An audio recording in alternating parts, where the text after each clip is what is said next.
Amazing wisdom. Entrepreneurs, business leaders, Success. CEOs, Amazing success. around the world. This is the Success Nuggets Podcast. Have you ever wondered what you could learn and how inspired you'd be if you asked incredible people from around the world about the patterns that drive progress? Get ready to dive into a world of insights and inspiration. This is the Success Nuggets Podcast with the founder of the Digital Light Bulb and your host, David Abel. How often do we judge someone the moment we know their profession? Well, today's guest is very much more than their job title.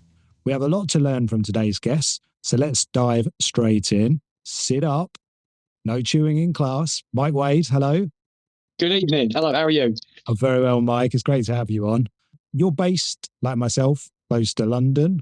Big up the Essex crowd. And you're a head teacher. But as I alluded to earlier, you're also a mental health advocate for school change for children. Has that been something that's been gradual or that's come more in the last 5 years with COVID?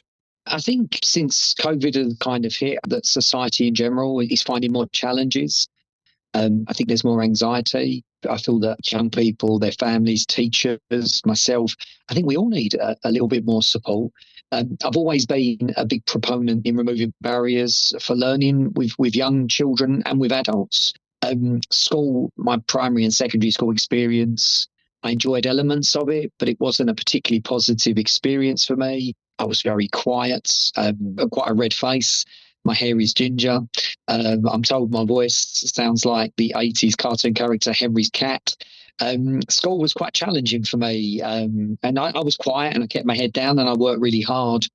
But even 18, 19, 20, 21, I thought I was the only one in the world who was a little bit broken, the only person who was self-doubting and the only person who lacked any real belief that I was worth much or could be more than I thought I could. And, things changed in my 20s and, I became, a dad and then I became a teacher, and that ability to give to others made me feel much better about myself and inspired me to really throw my heart and soul into the teaching profession and trying to be to children the things that the system never was to me. I'm not bitter about it. You are a product of all the experiences that have gone before, and I wouldn't be who I am if I hadn't found my early years, my formative years so challenging. But I'm a massive believer in removing barriers to learning, a massive believer in teaching children to self-care. And to make them aware that actually we all fail, we all question ourselves, we all hate ourselves from time to time. We're not the only ones who feel like that, because if you know that everybody feels like that, you're far more likely to have a conversation with someone and tell them how you feel, rather than do what I did for a long time, which was just internalize it, sit on it and never talk to anyone else about it. Yeah, right. Wow, that's really powerful, Mike. Now, you're a CEO of sorts. We get a lot of business people who are CEOs here who have to do PR and they have big organizations to manage. You're the CEO of hundreds of children, I guess, in a way. Yeah, in many respects, I kind of see myself sometimes as a maitre d' in a restaurant or a front man in a really bad singing group. My singing is atrocious, but I do treat the children to it from time to time. Maybe like the conductor in an orchestra. I'm really mindful that emotions, feelings are like rivers, they flow. And if I come in and if I'm positive and I'm energized and I'm galvanized, even after a heavy West Ham defeat, always difficult. There's a lot of Spurs fans here. But if I come in and I am positive, and if I role model all of the things that I want children to be and to feel and to think, then I know that will flow through me, through other adults, teachers, staff, parents, and it'll flow over them, under them, through them, and into the children. So I'm really mindful of how I present myself. And even if I'm having a bad day, I'll make a point of skipping and singing around the school, because I want children to kind of feel that, and hopefully then, that just spreads through everybody, and then everybody takes a positive, growth mindset approach to things. Having said that, when I was a teacher, even as a head teacher 7, 8 years ago, one of our values in the junior school was to be happy. And I got it completely wrong, because I made it sound to the children like we should aspire to always be happy. And I set them up to fail in many respects, because it's a finite thing. You can't always be happy. And therefore, we've made the point of talking to the children about the line of choice, and that sometimes you're above it and you're in a position where you can respond and you're logical. Sometimes you'll drop below the line and you'll be reactive and in a red place, depending on if you use colours as an analogy. And it's saying to children, we must aspire to get to the top of Bloom's triangle, and try to get there and be as happy as we can, as often as we can. But I'm really mindful, even though I'm trying to model myself as being someone who's positive and upbeat and, someone who tries to see the positive slant on things, even when they go wrong the first time or the second time, I'm always mindful of telling children it's okay to be angry, to be upset, to be sad, to be frustrated. Because again, I'm trying to normalize the fact that we're human and we're fallible. And when we feel like that, we're not the only person that does feel that way. There's nothing wrong with us. It's just something that we all have to find ways to overcome. Yeah, right. And is that like a personal choice, or are we now trying to get everybody ready for a bit more of a realistic view of what being an adult's like? I think self-care is really important. Even now as a head teacher, if I'm busy and there's a lot to do, and it's very easy for me not to run in a given week or not to eat well or not to make time for me to have downtime.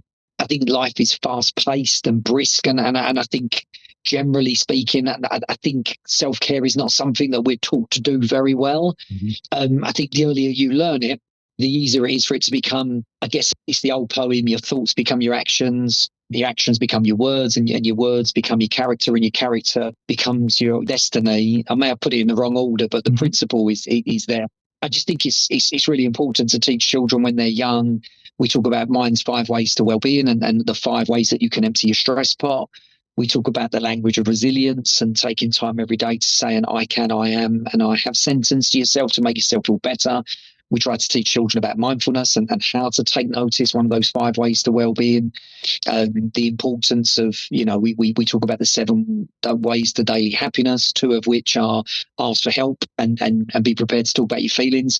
Even children as young as 7 and 8 will tell me, I can't ask for help. I'm too embarrassed and I don't know. I don't like talking about my emotions. These are children that are 7 and 8. What chance have they got if we try and have those conversations with them at 16, 17 when their hormones are raging? It's very difficult to start those conversations then. So for me, my job is to prepare children for a future they don't know about. I need to try to prepare them to be as successful as they can be academically, but I want them to be good people, happy people, and I want them to have the ability to have happy lives. We have down periods. It's the way it goes. There's nothing wrong. There's nothing to panic about. We all feel like that. But there are ways that we can get ourselves back above that line. And my job is to teach them how to care for themselves and look after themselves so that they can have, it sounds a bit cliched, but I want these children when they're adults and when they're still Quiltonians and Quiltinis, but they're no longer in the school, to still take that little part of the school with them so that they can live happy, healthy, fulfilled lives in whatever they choose to be. Yeah, wow. You've been rightfully recognised, I think, as the head teacher of the year in a primary school a couple of years back. Paid a lot of money for that. That's elementary or junior school for any of our North American listeners. Were there any certain year groups who struggled with COVID at all? I know my son was in preschool and he didn't get to finish that. How difficult, which years were kind of really affected there? I think they're all affected in their own way, David. I think that the year group, I guess it depends whether you break it down into academia or whether you break it down to personal things. I know a few parents of children who were in year 6 when we went into lockdown who have said to me that they've never really forgiven life or forgiven fate. I know that sounds a bit grand. I don't mean it to sound grander than it is, but they didn't get to go to PGL. They didn't get to enjoy Sats Week. And Sats Week is a fun thing for us here. It's bacon sandwiches in the mornings and croissants and extra play and all of the things school should be about. Yeah. They didn't get to do the water fight in year 6. They didn't get to be house captains. There's a lot of things that in year 6 are part of your rite of passage. And there are a lot of children, whose parents say that their children are almost a little bit bitter about that they got to miss out on that year of them being the big kids in school, the ultimate role models, the flag bearers, as you should be when you're in the oldest year group. So I think for them, there was no second chance. They couldn't come back. We couldn't put it right. We couldn't fix it for them. They just weren't here. So, you go through the other year groups, some of them, their social skills might have been affected because they didn't have any time in preschool together. Some year groups, their writing dipped because I think most teachers found that parents found it easier to get children to read during the lockdown period. I've got 3 boys, and, it requires a certain amount of motor skills, and it can make your hand ache. So I think, generally speaking, getting children to write was a challenge for parents. So you'll have year groups that might find the writing element of school difficult when they came back. So it's affected them all in different ways. You go into secondary schools, you've got the same problem. So I don't think anybody came out of it unscathed. I feel for our year 6s who were in the final year, because we didn't have a chance to rectify it and do anything special with them when they came back. Yeah. At least with the other year groups, we could take steps to try to help them and to make sure they didn't miss out on any of those experiences. The year 5s that came into year 6 after COVID, we made a point of trying to do everything and anything we could in terms of broad school experiences, trips, things like that in that year to try to compensate for what they'd lost.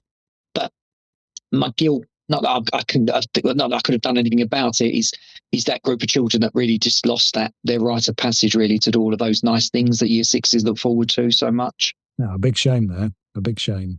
We'll Yeah. move on to West Ham. It is a shame. Yeah, we'll move on to West Ham. We'll light at the table. Or are we going to light at Let's the not. table? Mark Noble, he was a one-man club. Stephen Gerrard was a one-man club. You refer to yourself as a one-man school. Yeah, first of all, the school has my alter ego, my best friend Wadey Bear. He works here with me. So if I ever left the school, it would be a court battle of epic proportions. I think, who gets custody of Wadey Bear, Mr. Wade or the school. It could get messy. I wouldn't want to subject Wadey Bear to the tabloids. So I guess that's the first problem with me ever leaving the school. I was only ever going to be a head teacher of quilters for 4 years. I grew up in East London boy, would have gone back to East London. That was always the proud plan. I'd been a deputy with some success. I'd worked in Leighton, worked in Raynham, Romford, challenging schools, rewarding schools.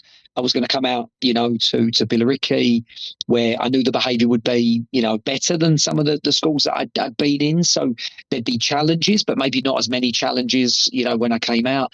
I thought it would give me an opportunity to learn my trade, so to speak. As a deputy head, I'd really paid no attention to personnel, health and safety, running a swimming pool, managing a kitchen. That was very much about children, teaching and learning and academia, but also personal development. So being a head teacher took me away from some of my first loves, because I'm responsible for that just as much as anything else. And I thought I'd learn my trade in Billericay, and then I'd go back into East London. That was always the plan, but the best laid plans never quite work out. And I didn't factor in falling in love. And again, that sounds unbelievably twee, and you might be nauseated at that point, but I love this school. I love this area. I love everything about my job and my children and my families. And I could not be a head teacher anywhere else. This is me. They're stuck with me, which may or may not be a good thing, but they're here until I retire or decide to go and do something else. But yeah, I couldn't. I don't know what I've thought about it before. We're a family, and we try to define what it means to be a Quiltini, and we try to define what it means to be a Quiltonian. And for me, it's about tribalism, and it's that sense of you as an individual.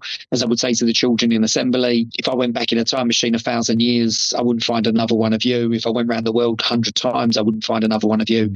And if I go 1,000 years into the future, I'll never find another you. You are truly unique and special. And we must celebrate children for that in itself and make them appreciative of the fact that there is no one else like them in the world. And that is a wonderful thing. But equally, we want them to feel part of something bigger than themselves. When we all come together, we can do more, we can achieve more, we can feel better about ourselves and about the work that we do collectively.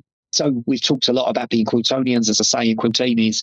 And I have thought, not that I've ever contemplated leaving, but what can I say to the children? Having talk to them as we have for years and years about what it means to be part of this family, this school.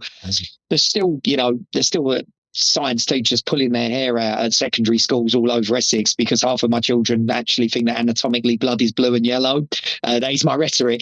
And they might take it not necessarily as metaphorically as it was intended, but from our point of view, I've made such a big thing of what it means to be part of this community. How could I possibly turn around to the children and say I was going to be a head teacher anywhere else? It would be an absolute betrayal of everything I've ever said and ever purported to stand for. So, yes, even if I wanted to, I couldn't. We're stuck with each other, which I'm really happy about. And hopefully the community feels that way as well.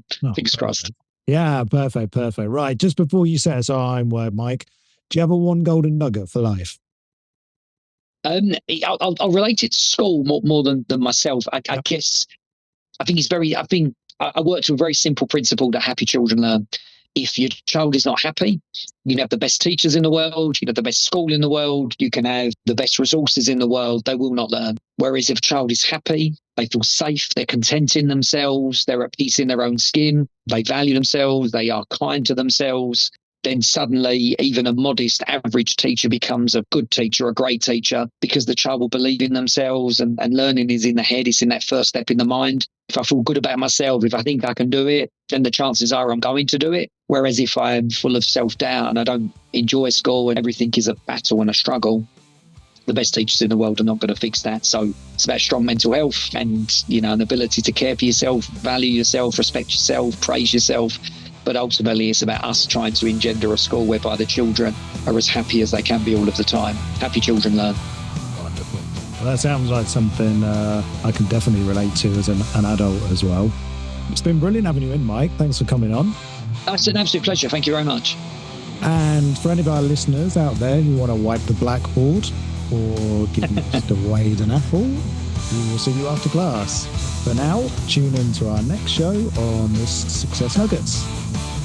Goodbye. Thanks very much. Join David and his incredible guests next time on the Success Nuggets podcast. And to find out more, visit onegoldennugget.com. Thank you for listening.